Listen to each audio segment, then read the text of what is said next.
question for you. What if you don't really have a money problem? I can hear someone saying, of course I do. What if instead, though, hear me out, what if instead you have a safety problem? See, most people say they want more money. I venture to guess it's about, and this is a guess, about 99.9% of people say they want more money. But I think after working with so many women, I think what people really want is familiar abundance. They want more money without feeling different. They want more money without more visibility. They want more money without changing old patterns. They want more money without learning how to hold more. See, the familiar feels safe, even when it's not really pleasant. I remember being broke at the end of every month. Felt comfortable. I didn't like it, but it felt right because everybody said, it's payday and I'm already broke. So I lived paycheck to paycheck, just like everybody else, because it felt familiar. It felt comfortable with everybody else being the same way. Overworking. Nobody goes into teaching to work a 9 to 5 job. You've seen the memes. You can, it may be summer, but you can drive by a school and you'll see cars in the parking lot. It's the teachers working. Your evaluation even included all these things on it that you had to do, but the only time you could do it was after hours. So it became the culture.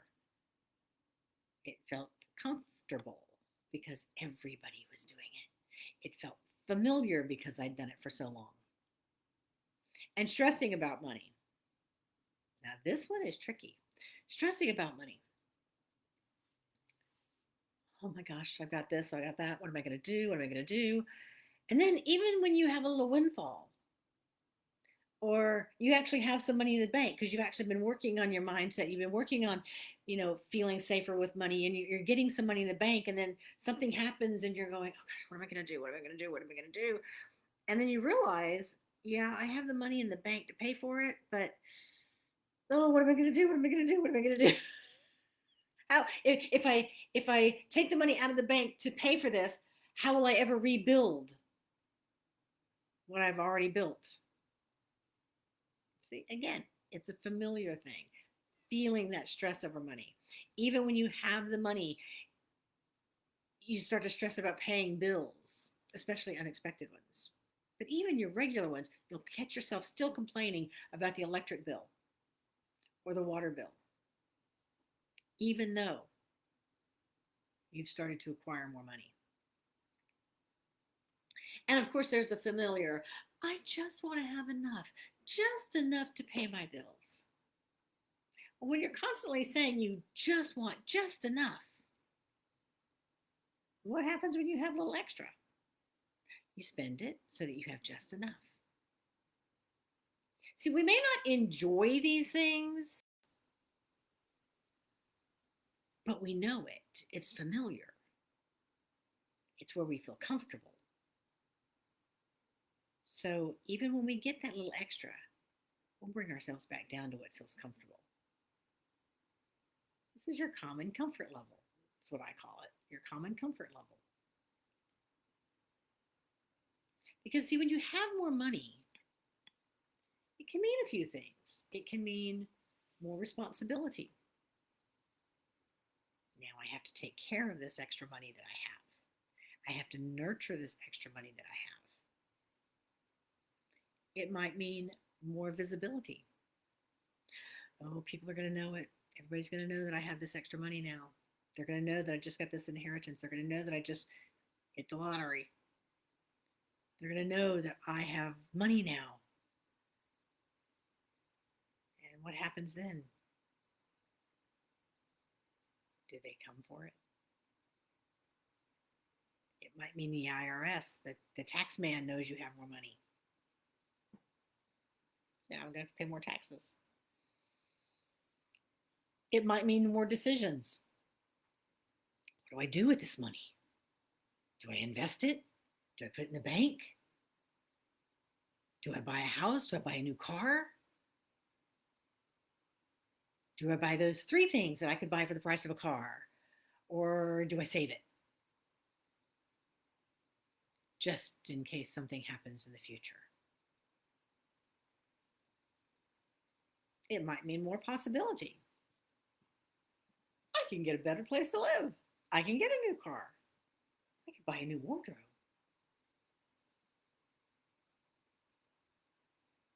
I could I could travel more. But where? And of course it might mean more judgment from family members. Oh, well, you're making so much money now, you don't need. Or what exactly did you have to do to get that pay raise? What did you have to do to make that extra money? Might be said out loud to you, might be whispered behind your back. It might mean more judgment from your friends. Oh, you've changed. I guess you don't want to hang around with us anymore. It might mean more judgment from yourself, from that person looking at you in the mirror, looking at yourself saying, what did you do to deserve this? How come you got it and those 17 other people that I know didn't?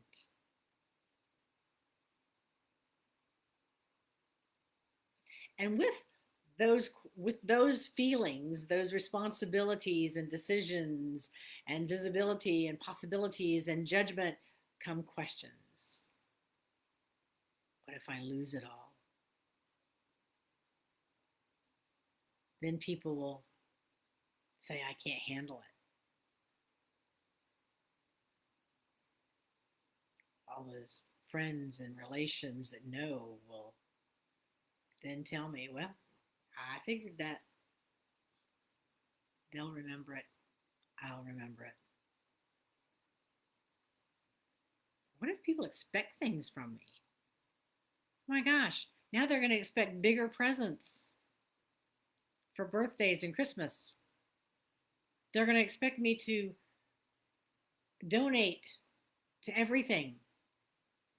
I'm going to start getting so much junk mail asking me for donations.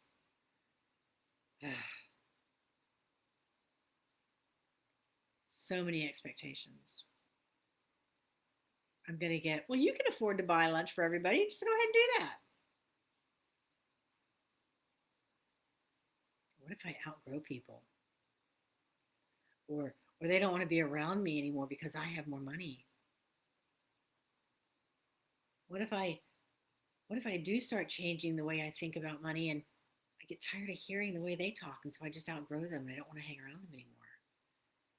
I don't want to have any friends. Or what if I become greedy? What if I become like Scrooge or like all those one percenters out there? What if I become greedy and when somebody says, well, why don't you buy lunch? I look at them and go, buy your own damn lunch. What if I become that way? Ooh, yuck. Yuck, yuck, yuck, yuck, yuck.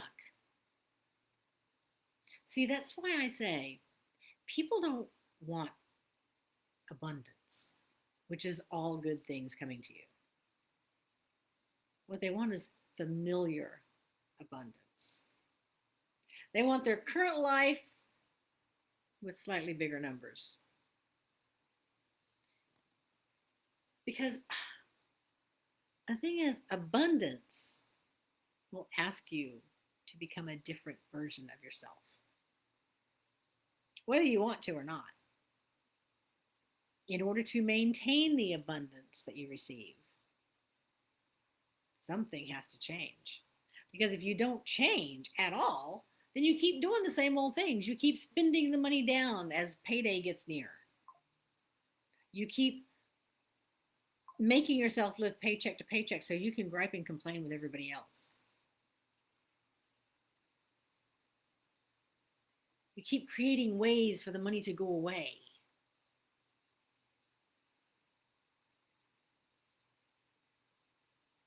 See, the goal isn't about forcing abundance to come to you. The real goal is to feel safe with abundance. To feel safe with the abundance you currently have, because you do have it. If you're watching this or able to watch this, you're abundant than most of the population. You got internet. Probably got a laptop or a phone, or maybe a tablet, or maybe all three. You're abundant. Abundance wants you to feel safe with the abundance that's growing right now, as well as to feel safe with the abundance that's coming. See, after I was defrauded of $250,000, I had to rebuild my safety around money. See, when I growing up as a child, I felt safe with money. We didn't have a lot. I didn't know it. We had the same as everybody else. But my parents didn't talk about money. So I didn't hear the complaints. I was simply told no. No, you can't do something. I was never told it was because we couldn't afford it. I was just told no. Because I said so. That was the reason I got, because I said so. But as soon as I started teaching, that's when I didn't feel safe with money. I started to feel everything that everybody was saying. It's payday and I'm broke. We don't make enough. Teachers don't make enough money. I have to spend it on my students. I can remember very vividly whenever I would have $20 or $30 left a few days before payday, I'd go buy donuts for my whole first period. Yeah. To spend down that money so I'd be broke at payday. So I wouldn't have any money left. Or I'd go spend it on something frivolous and not even remember it. I can remember the donuts, but there's other things I bought that I didn't remember. But when my feeling of safety finally returned, it was in my last few years of teaching, when that finally returned, you know what returned with it? For the first time in, well, as Anna said, for the first time in forever, abundance returned too. See, all through my life, I had a little savings account. Even when I was a teenager, I had a savings. I had a savings account, and there was always a little bit of money in it. And when I worked in the summers during college, I put the money into savings. So there was a little bit of savings. It was never a ton, but I had it and it felt safe and it was making some money. But when I started teaching, I went through that too. So when I finally let myself feel safe with money again, that savings account started to grow again. Abundance returned. Because when safety and abundance become good buddies, they become friends, everything changes. Everything changes. Your feelings of safety change, your gratitude for what you have changes. The money that comes in changes. The abundance that comes to you changes. Everything changes.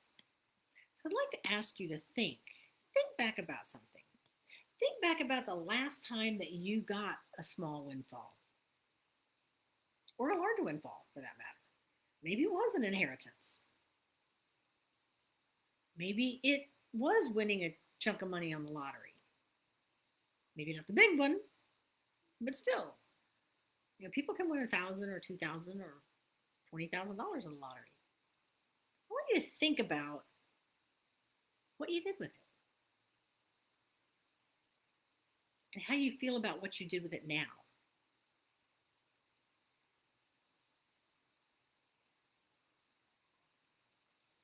And then I want you to think about also, how did you feel when that money came in, when that abundance came in?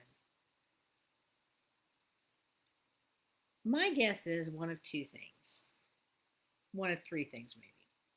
Initially, you felt excitement,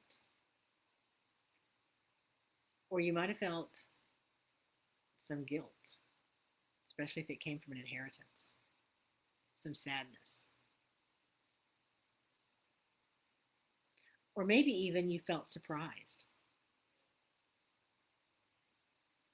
And then what did you feel later? What did you feel? Did you feel like thing of, I have to spend this. I have to, I have to do this. Or did it just start to feel uncomfortable that you had it? If you put it in the bank and held on to it for a few weeks, did you start to feel uncomfortable and start feeling like you had to buy something? You had to spend that money on something?